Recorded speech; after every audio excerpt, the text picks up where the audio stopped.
क्योंकि काफी समय हो गया है। 3 बजे का समय था, 4 बजने वाले हैं, खाना भी ठंडा हो रहा है।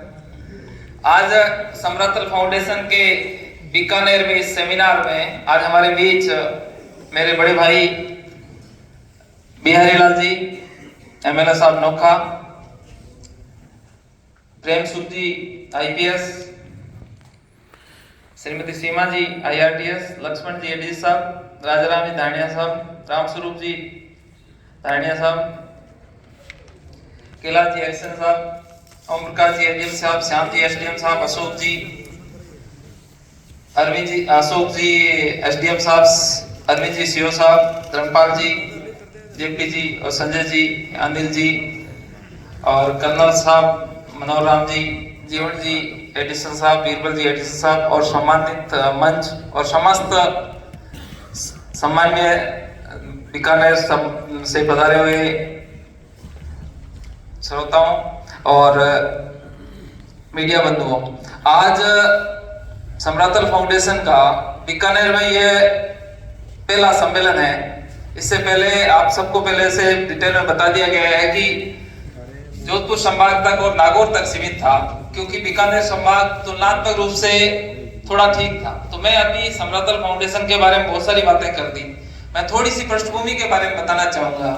वैसे जितनी भी बात हुई समाज में शिक्षा को बढ़ावा देने के लिए हुई, लेकिन मैं इस समरतल फाउंडेशन की स्थापना कैसे की, क्यों की गई, क्योंकि हमने जितने भी लोग हैं जिन्होंने सफलता पाई है, उन सब ने देखा कि हमने सफलता अपने हिसाब से पाई है और स्ट्रगल करके एक दूसरे से सीख के पाई है। समाज की तरफ से जितना सहयोग होना चाहिए था वो चीज नहीं मिली, तो हमारी सफलता में भी जितना टाइम लगना चाहिए था वो लगे। मैंने सिविल सर्विसेज एग्जाम दिए, आईएएस का परीक्षा पास भी की, वो मैंने 30 साल की उम्र में की। यदि समाज का उससे पहले सहयोग मिलता या मार्गदर्शन होता, मोटिवेशन होता, तो हम हो सकता है उसको बहुत जल्दी कर लेते और बहुत अच्छी रैंक में भी कर लेते। तो उन चीजों को हमने देखा, खुद उन चीजों को महसूस किया और ऐसी बहुत सारी प्रतिभाएं देखी जो हमसे बहुत टैलेंट थी। हर क्लास में आप और हम जब भी पढ़ते हैं तो आपने देखा होगा कि अपने से बहुत ही टैलेंट ऐसी प्रतिभाएं थी जो किसी ना किसी आर्थिक अभाव के कारण या मोटिवेशन कारण या गाइडेंस के कारण वो जिस प्रकार की जिस जगह होनी चाहिए, जिस प्रकार की सफलता उनको प्राप्त करनी चाहिए थी, वो नहीं कर पाई, क्योंकि किसी ने किसी पारिवारिक परिस्थिति या आर्थिक परिस्थिति के कारण वो छोटी मोटी नौकरी ले ली, किसी ने बिजनेस शुरू कर दिया, कोई दूसरों के यहाँ नौकरी करने चले गए, टीचर बन गए या पटवारी ग्राम सेवक की नौकरी ली। सबसे पहले उनको खुद की नौकरी की जरूरत थी, क्योंकि आर्थिक अभाव के बगैर बिना खर्चे वो पढ़ नहीं पा रहे थे। तो ऐसी बहुत सारी प्रतिभा देखी, तो उनको मदद किस प्रकार करें। हमने सिलेक्शन होने के बाद एक काफी मित्र मंडली थी जो अपने एक ही बैच में सिलेक्शन हुए थे, हमने जो भी नाम लिए अभी इसमें जो कोर टीम के ग्रुप थे, उन्होंने हमने ये चर्चा की थी कि अपन उन प्रतिभाओं को कैसे मदद करें। जब तक हमारे पास 2-4 ऐसी प्रतिभा आई जिनको नवोदय में पढ़े हुए थे, नवोदय तक फ्री पढ़ ली, आगे पढ़ने के लिए पैसे नहीं थे, तो हमने पर्सनली ग्रुप बना के दोस्तों के हिसाब से 2-3 लोगों ने उनकी उसकी बच्चों की मदद की और उन बच्चों का सिलेक्शन भी हो गया। हमने कोटा भेजा अपने घर से और उनको जोधपुर एम्स में और एक अच्छी मेडिकल कॉलेज में दोनों का सिलेक्शन हो गया। तो उससे हम सीखे। मैंने कहा बाकी तो कुछ नहीं कर सकते, लेकिन कम से कम इतना तो कर सकते हैं कि अपन आपस में पैसा जुटा के जो भी मेंबर है उनका और बच्चों को कम से कम अच्छी बात की जो कोचिंग संस्थान है वहां पढ़ा सकते हैं। तो ये चीजें हमने इनिशिएट की, तो इससे रिजल्ट अच्छा आया। तो फिर हमने 2017 में, जैसा आपको बैकग्राउंड बताया गया, सभी 29 लोग एक साथ मिले, एक संगठन बनाया, संविधान बनाया। उसके बाद की ये यात्रा रही। शुरुआत में नीट और आईआईटी इसलिए हमने चयन किया कि इसका रिजल्ट इजी है, ज्यादा मेहनत करने की जरूरत नहीं होती। 12वीं के बाद या 10वीं के बाद 2-3 साल बच्चों को अच्छी तरह से आर्थिक मदद करो, अच्छी कोचिंग संस्थान में आप उनको एडमिशन दिला के उनको ध्यान रखें 2 साल, तो उनका सिलेक्शन हो सकता है। उसके लिए ज्यादा करने की जरूरत नहीं थी। अब हमने उससे देखा, उससे रिजल्ट अच्छे आए और शुरू में जोधपुर संभाग और नागौर इसलिए रखा कि पूरा राजस्थान या अखिल भारतीय रखने से कोई संस्थान या रिजल्ट नहीं आता है। रिजल्ट यदि आप कुछ शुरुआत में करोगे और रिजल्ट आएंगे तो उसके बाद आप उसको विस्तार करना, जितनी चादर है उतना ही पैर फंसाने हैं अपने को। तो इसमें देखा कि जितना अपने पास पैसा था और एग्जाम लेना, और ये प्रक्रिया भी काफी लंबी है, जटिल भी थी और काफी टाइम टेकिंग भी थी, तो सबके पास टाइम समय भी नहीं था। तो इस वजह से हमने शुरुआत में कम छोटा लक्ष्य रख के और सफलता मिली। देखा कि समाज में ऊर्जा बहुत है, बच्चे टैलेंट बहुत है, प्रतिभाएं बहुत है। 85 से नीचे तो हम लेते ही नहीं है। 85 से ऊपर के गरीब बच्चों को, जो प्रतिभाशाली है, होनहार बच्चे हैं, उन्हीं को लेते हैं, 85 से नीचे लेते ही नहीं है।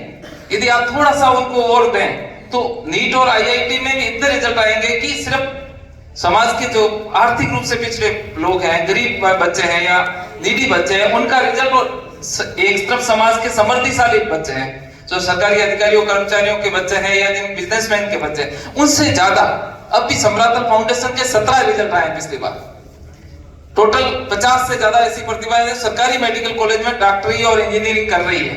इसके अलावा 300 बच्चे हैं, तो वो भी किसी न किसी संस्थानों में अच्छी जगह सेटल हो गए, क्योंकि उनको 2 साल से अच्छा माहौल मिल गया, तो उनको अपना कैरियर के बारे में पता लग गया।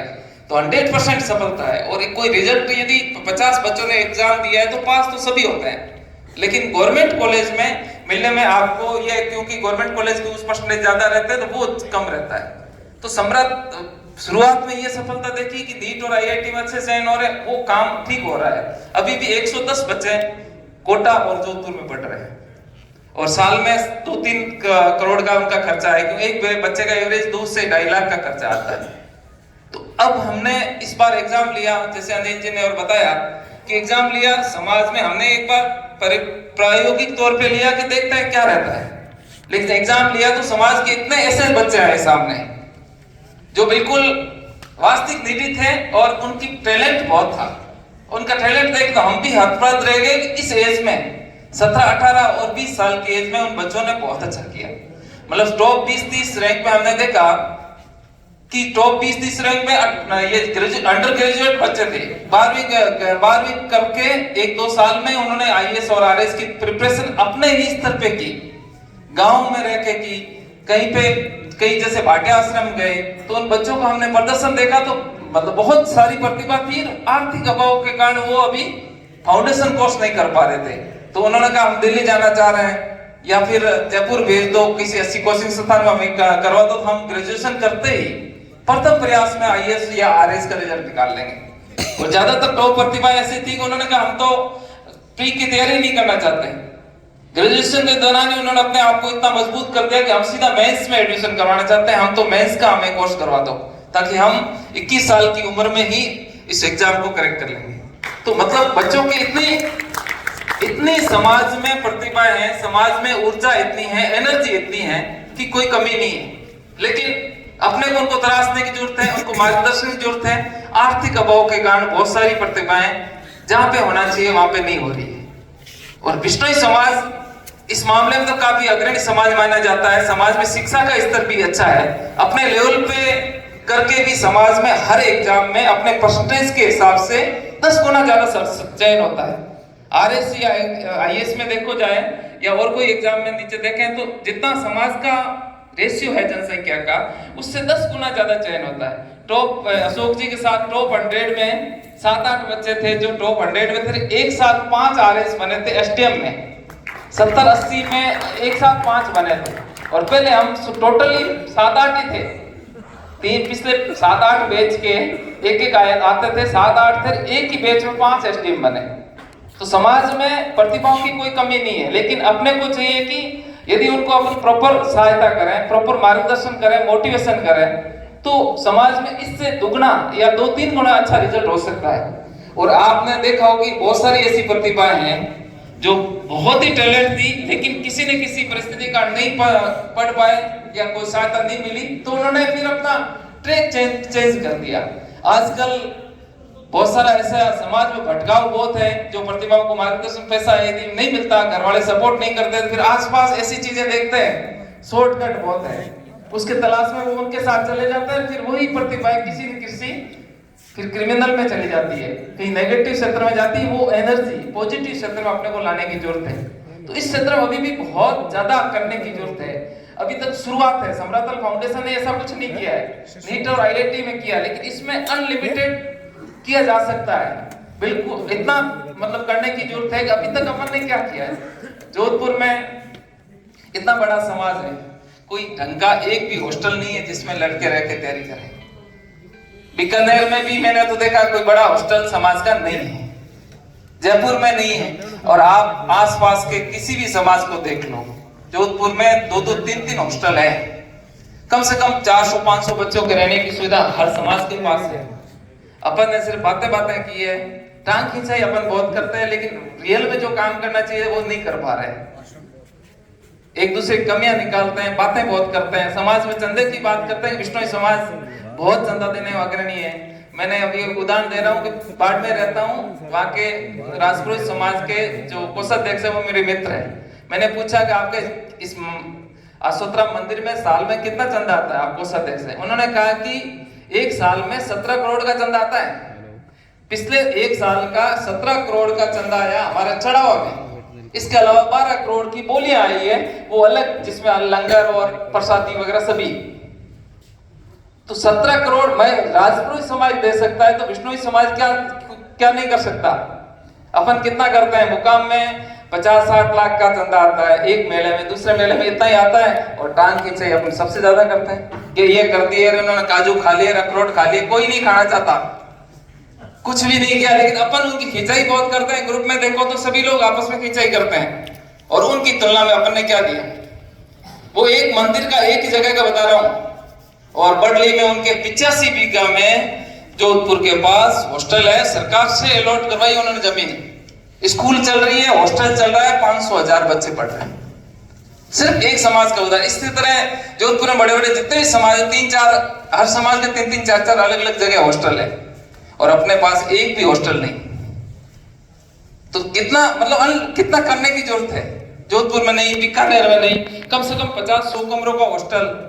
इसके अलावा ढंग की, आपके जैसे पूर्वजों ने तो बहुत किया, अपने स्वर्गीय भागीरथ राय जी आईजी साहब ने यहाँ पे एक बहुत अच्छी जगह ली, उसमें अपने सीनियर लोगों का सहयोग रहा, तो ये उनको आज भी अपन याद करते हैं। महिराम जी का उदाहरण दिया, जोधपुर में उन्होंने बेटी संस्थान की जगह ली, उसका कुछ पैसा बच गया 60 के दशक में, और वो आज संस्थान, वहां आज जगह संस्थान चल रहा है, या फिर समाज की वो आज करोड़ों अरबों रुपए की जमीन है।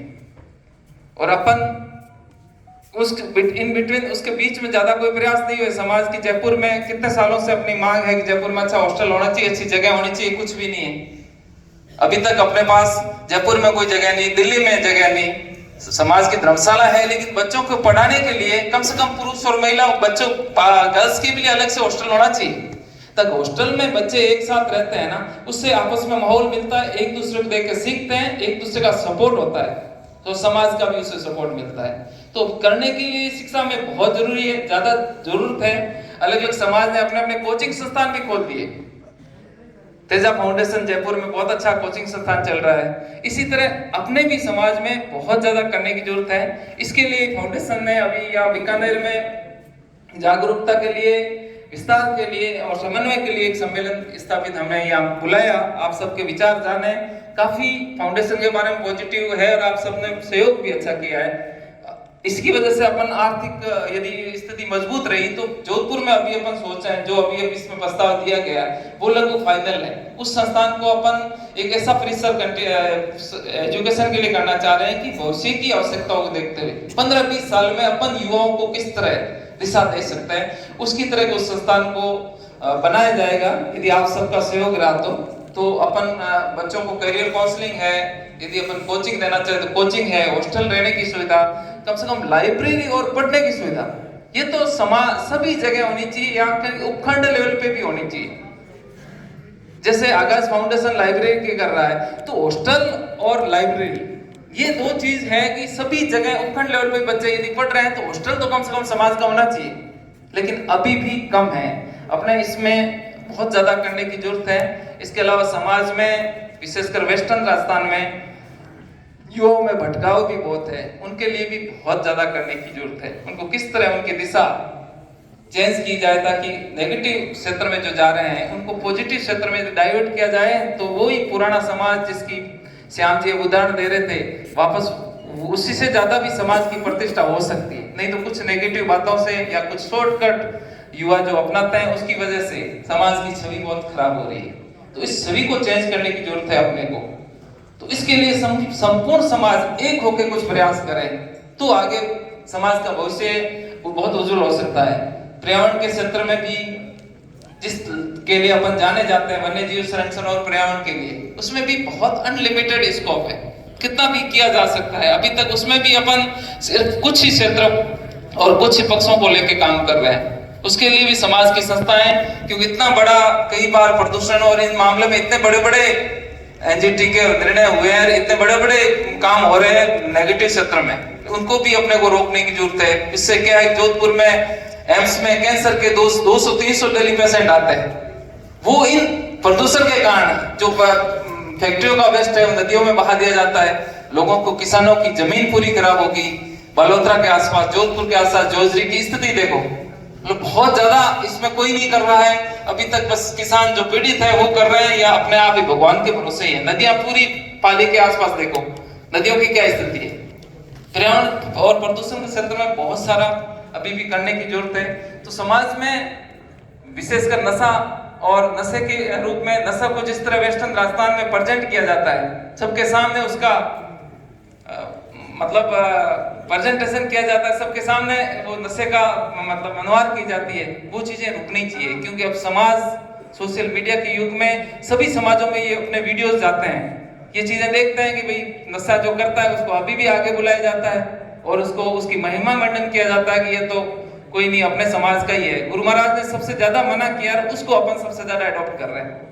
तो इन चीजों पे रोकने की जरूरत है। गुरुजी चले गए अभी निकल यहाँ से, लेकिन पहले मैं कहना चाह रहा था कि पहले 2002 में स्वामी रामानंद जी आचार्य साहब और एलआर साहब ने और एक जन जागरण मंच बनाया था। उन्होंने एक यात्रा निकाली, हर गांव में वो रथ यात्रा की, समाज के जन जागरण, मृत्यु भोज, बाल विवाह और नशे के विरुद्ध उस कुरीति को रोकने के लिए उन्होंने प्रयास किया। तो उसका रिजल्ट काफी हद तक अच्छा आया। कई लोग उन्होंने स्वयं प्रेरित होकर बंद कर दिया। आज भी हम बाड़मेर में यदि प्रयास करते हैं तो वहाँ लोग कहते हैं कि साहब हमने तो, मेरे घर से तो 2002 में ही हमने बंद कर दिया, लेकिन बाकी लोग बंद नहीं कर रहे। अभी भी वापस का फॉलोअप जरूरी है। हम व्यक्तिगत रूप से प्रयास कर रहे हैं, बाड़मेर में भी हम समझाइश कर रहे हैं, कई जगह हमने मीटिंग की, उनको शपथ दिलवाई और साथ लेने का, उनको समझाइश करके साथ लेने का प्रयास किया, तो समाज का काफी हद तक बड़ा तबका साथ आ गया। लेकिन अभी भी कहीं पे छोटा मोटा खिलाफत है। अब जब जबरदस्ती भी कर रहे हैं तो वहाँ पुलिस भेज के हम कोशिश कर रहे हैं। जालोर में तो 2016-17 में हमारे एक मजिस्ट्रेट साहब आए थे, लक्ष्मण जी की तरह, ब्रजेश कुमार साहब। उन्होंने जालोर में सरकारी कर्मचारियों को इतना पाबंद कर दिया और सभी लोगों को इतना पाबंद किया कि जालोर में मृत्यु भोज और बाल विवाह 100% बंद हो गए। एक आदमी क्या चाहता है, क्या कर सकते हैं। उन्होंने फिर सरकारी कर्मचारी और नहीं माने, उनको नोटिस देके 1-2 को सस्पेंड करवाया कि किसी भी मृत्यु भोज में दिख गए तो आपके खिलाफ कार्रवाई की जाएगी। तो उसकी वजह से पूरे जालौर में सभी समाजों में मृत्यु भोज और बाल विवाह बंद हो गए। लेकिन बाद में जस्ट पास में था, वहां पे ये चीज नहीं थी।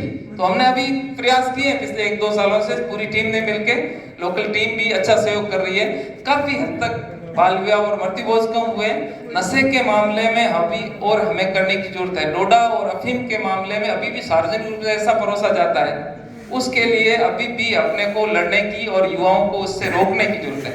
फिर इस ये सार्वजनिक रूप से यदि अफीम और डोडा परोसा जाएगा, उसके बाद युवा उसको देख के क्या सीखेंगे। एमडी और इसमें नए नशे आ गए, उनके नाम भी अपन नहीं जानते और बहुत सारे युवा उस चक्कर में हो रहे हैं। कई तो परिवार ही खराब हो गए, मतलब किसी के परिवार में बिल्कुल खत्म से हो गए। 2-3 परिवार के मेंबर 2-3 ही हो गए। एक बार एमडी इसमें लेना सीख गया, वो खत्म, या तो इधर उधर एक्सीडेंट से मर जाएगा या छोटी बड़ी चोरी वगैरह करके, और या तो घर की चोरियां करेगा, घर में नहीं मिलेगा तो बाहर की चोरियां, और बिल्कुल खत्म। मतलब उसकी सोच भी जीरो हो जाती है, ऐसा नशा है। तो अपने को इस क्षेत्र में अभी भी बहुत करने की जरूरत है। समाज के सभी बुद्धिजीवी बैठे हैं, आप सब लोग बैठे हैं, इसमें अपन सोचें कि अपन आगे क्या कर सकते हैं। आज बीकानेर के इस सेमिनार में बहुत सारे नए विचार भी आए, नए आइडिया भी आए हैं। उसका अपन चाहेंगे कि समरतल फाउंडेशन के बैनर तले अपन क्या कर सकते हैं और आगे इसका किस तरह विस्तार करें, किस तरह अपन जो विशेषकर युवा एनर्जी है उसको साथ लेके आगे इसका करें, तक समाज में जो नकारात्मक क्षेत्र में जा रही है उसको सकारात्मक दिशा कैसे दें। तो मैं आज आप सबका जो सहयोग रहा उसके लिए भी सबको धन्यवाद देना चाहूंगा। और काफी समय लिया, वैसे तो 11-12 बजे शुरू होनी थी, लेकिन 3-4 घंटे हो गए आप लोगों ने सुना धैर्यपूर्वक। इसके लिए भी बहुत बहुत आभार और बहुत बहुत धन्यवाद। जय हिंद।